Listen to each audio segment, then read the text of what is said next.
रविवार व्रत कथा। व्रत कथा का विधान। आश्विन मास के शुक्ल पक्ष से सूर्य नारायण का व्रत प्रारंभ होता है।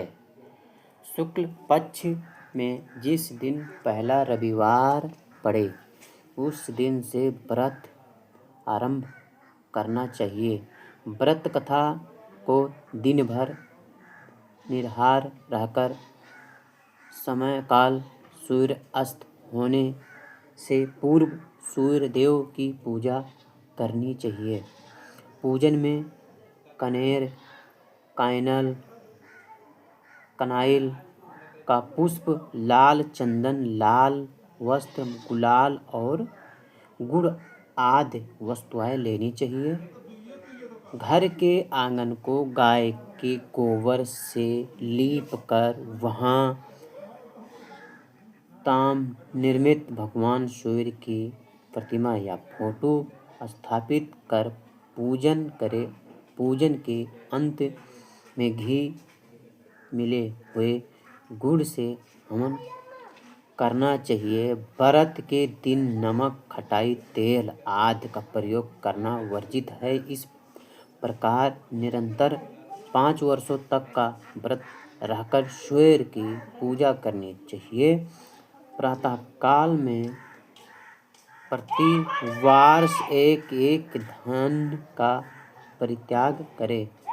जैसे प्रथम वर्ष में जौ, द्वितीय वर्ष में गेहूं, तृतीय चना, चतुर्थ तिल और पंचम वर्ष में उड़द का ग्रहण नहीं करना चाहिए। व्रत की समाप्ति पर ये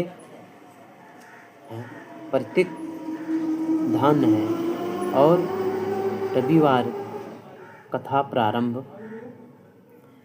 प्रारंभ। एक बुढ़िया थी, उसका नियम था प्रति रविवार को सवेरे सवेरे वो स्नान करती थी। घर के की गौ के गोबर से लेकर फिर भी भोजन तैयार कर भगवान को भोग लगाकर स्वयं भोजन करती थी। ऐसा व्रत करने से उसका घर अनेक प्रकार के धन धान से पूर्ण था। श्री हरि की कृपा से घर में किसी प्रकार का विधान या दुख नहीं था। सब प्रकार से घर के आनंद रहते थे। इस तरह कुछ दिन बीत जाने पर उसको एक पड़ोसन जिसकी गौ का गोबर वहाँ बुढ़िया लाया करती थी, विचार करने के लगी कि ये बुद्धि सर्वदा मेरी गौ का गोबर लेकर जाना बहुत दूरी है जाती है, लेकिन इसलिए अपनों गौ के घर में भीतर बांधने लगी। बुढ़िया की गोबर न मिलने से रविवार के दिन अपने घर के 9 लीप की उसकी,